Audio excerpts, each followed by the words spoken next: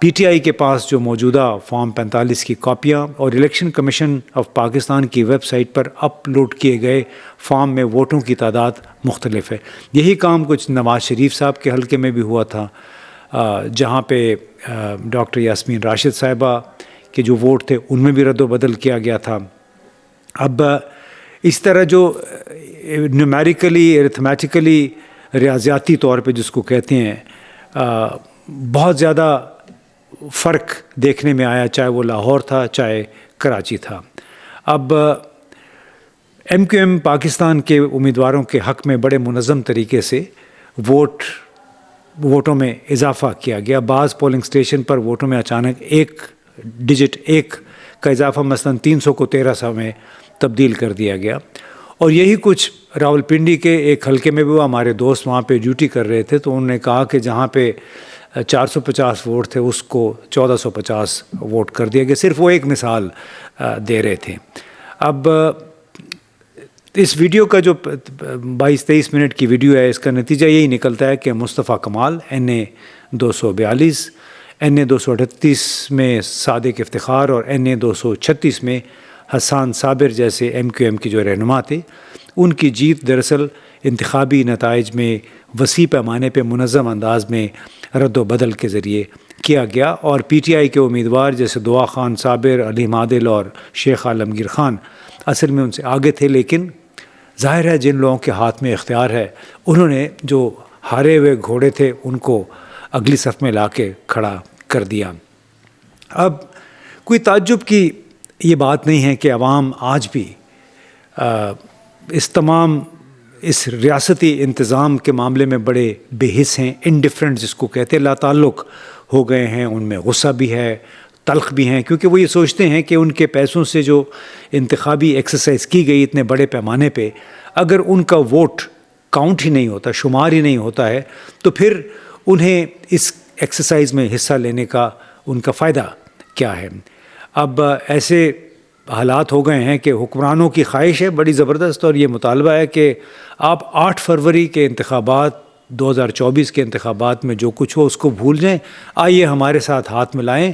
اور ہم کچھ آگے کا سوچتے ہیں. یعنی ایک بڑی مشکل سی صورتحال میں ہے وہ ریاست جہاں پہ جعلی انتخابی نتائج کی بنیاد پہ ایک نظام چل رہا ہے. وہ نظام یہ کہہ رہا ہے، چور یہ کہہ رہے ہیں کہ آپ ہماری چوری کو بھول جائیں، ہمیں معاف کریں اور ہمارے ساتھ ہاتھ ملائیں تاکہ ہم کوئی بہتر مستقبل کی بنیاد رکھ سکیں، ملک میں سیاسی اور اقتصادی استحکام آ سکے. یہ ایسی صورتحال ہے جس میں ایک سابق وزیر اعظم اگست 2023 میں گرفتاری کے بعد سے متعدد مقدمات میں گھرا ہوا ہے. اور آپ کو یہ بھی معلوم ہے کہ انتخابات سے محض ایک ہفتہ پہلے ہی ان کو توشہ خانہ کیس میں اور القادر ٹرسٹ میں سزا سنا دی گئی تھی، جس کی بنیاد پہ وہ انتخاب لڑنے کے لیے بھی نااہل ہو گئے تھے. یعنی باقاعدہ ایک نظام کے تحت، ایک منصوبے کے تحت ان کو الیکشن سے 2-4 دن پہلے سزا دے کے نااہل قرار دے گیا. باقی کہانی تو آپ سب کو معلوم ہے کہ بلے کا نشان چھینا گیا تھا اور پتہ نہیں کیا کیا ہوا. اب اس تمام نظام کی وجہ سے پاکستان کا آئینی اور سیاسی نظام اس وقت ایک عجیب مخمصے کی صورتحال میں ہے، جس میں ایک سابق وزیر اعظم کو کوئی ہمیں بتایا گیا تھا کوئی 188 ان کے خلاف کیس ہیں، لیکن آئیے ان کے جو وکیل ہیں سلمان صفدر، ان سے سنتے ہیں کہ آج یعنی 9 فروری کو سپریم کورٹ میں کیا ہونا چاہیے تھا اور کیا نہیں ہوا، اور کتنے ایک افسوسناک صورتحال تھی جو تمام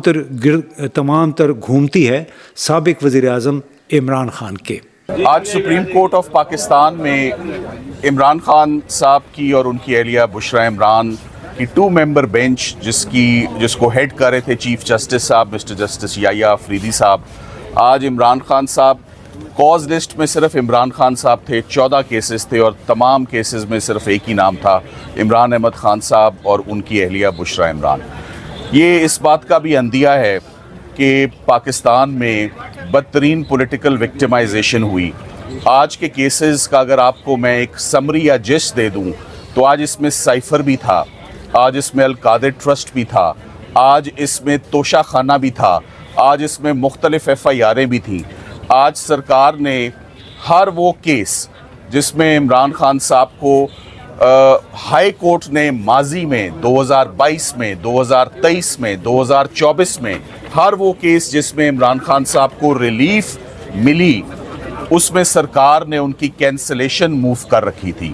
آج جو سائفر کیس ہے اس میں بھی FIA اور اسپیشل پروسیکیوٹرز کی ٹیم ایگریوڈ ہیں ایکویٹل کے آرڈر سے جو اسلام آباد ہائی کورٹ میں چیف جسٹس عامر فاروق صاحب اور مسٹر جسٹس میاں گول حسن اورنگزیب صاحب نے وہ آرڈر دیا. آپ کو یاد ہوگا 3 ماہ سائفر کا کیس اسلام آباد ہائی کورٹ میں چلتا رہا، بہت تفصیلی پارٹیز کو سنا گیا. اور اسے میں اکثر کہتا ہوں کہ سائفر پاکستان کی ہسٹری کا مہنگا ترین ٹرائل ہے، اور یہ پبلک فنڈز کا شیئر ویسٹیج تھا یہ اتنا مہنگا ٹرائل کرنا، اور اس کا انجام کیا ہوا وہ آپ سب لوگوں نے دیکھا. تو جناب عدالت عظمیٰ نے اب تک ان سزاؤں کے خلاف جو کہ عمران خان کو ہوئیں جن کے نتیجے میں وہ نااہل قرار پائے، اس کے خلاف اپیل کی سماعت کا کیس ہی نہیں لگایا، کیونکہ ظاہر ہے جب اپیل کی سماعت کا کیس لگے گا تو اس میں پھر سلمان صفدر یا بیرسٹر سلمان اکرم راجہ یا ان جیسے دوسرے وکیل ہیں، ان کے پاس تو پھر قانون کی بنیاد پہ دلائل ہیں. اور چونکہ یہ ان کیسوں کا فیصلہ قانون کی بنیاد پہ نہیں ہوا، سیاسی بنیادوں پہ ہوا ہے، لہٰذا سیاسی بنیادوں پہ جو ہوا فیصلہ ہے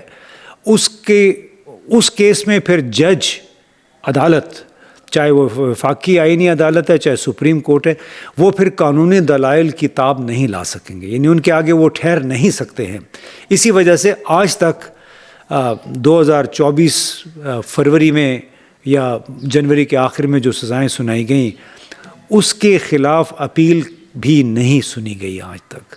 یعنی اس سے زیادہ افسوسناک صورتحال کیا ہو سکتی ہے؟ تو جناب مختصر بات یہ ہے کہ جب تک فروری 2024 کے انتخابات کے نتائج سے جڑے ہوئے جتنے تنازعات ہیں ان کا کوئی تسلی بخش جواب نہیں ملتا، تسلی بخش حل نہیں نکلتا، موجودہ نظام کی قانونی حیثیت کا مسئلہ موجودہ حکمرانوں کو، موجودہ نظام کو مسلسل پریشان کرتا رہے گا. بھلے وہ جتنی مرضی پابندیاں لگا لیں، جگہ پیکا آرڈیننس ہے، اور پھر انتظامی طور پہ بھی کبھی کسی کا کاروبار بند، کسی کے خلاف چھاپے. سیکیورٹی کے بحران کے ساتھ ساتھ انتخابی نتائج پر جو جاری تنازع ہے، اور عمران خان سمیت PTI کے دوسرے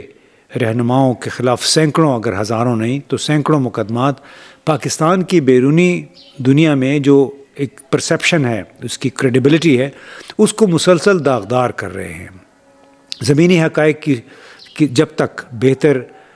نہیں ہوتے، پاکستان میں غیر ملکی سرمایہ کاری کو لانے اور یہاں پہ ان کو غیر ملکی سرمایہ کار کو یہ باور کرانا کہ پاکستان میں قانون کی حکمرانی اور کانٹریکٹس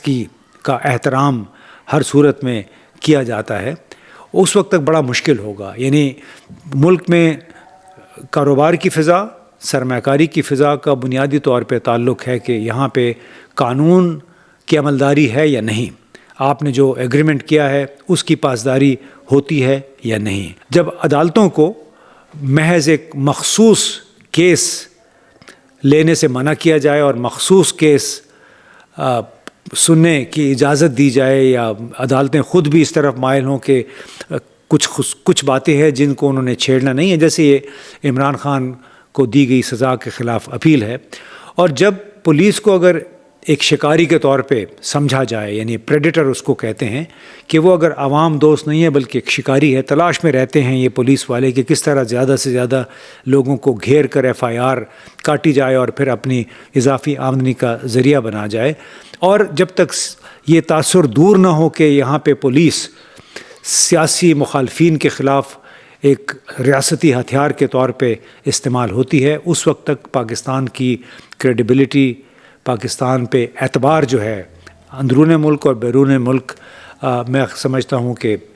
بڑی مشکل سے بحال ہوگا. اور پاکستان کے اندر اقتصادی بحالی اور سیاسی صورتحال کی بہتری، یعنی جو عدم استحکام ہیجان ہے، یہ تمام تر جڑی ہوئی ہے قانون اور آئین کی عملداری کے ساتھ، اور اس پر باقاعدہ عمل درآمد کے ساتھ. محض وعدوں سے اور نعروں سے یہ صورتحال بدلنے والی نہیں ہے. جب تک عوام کو اس بات کا یقین نہ ہو جائے کہ واقعی جو وعدے کیے گئے، جو دعوے کیے گئے، ان پہ عمل درآمد ہوگا، اور جو قانون ہے، جو آئین ہے، اس کے مطابق ان کے ساتھ سلوک ہوگا، اس وقت تک اقتصادی اور سیاسی بحران لگتا ہے کہ یوں ہی جاری رہے گا. بہت بہت شکریہ.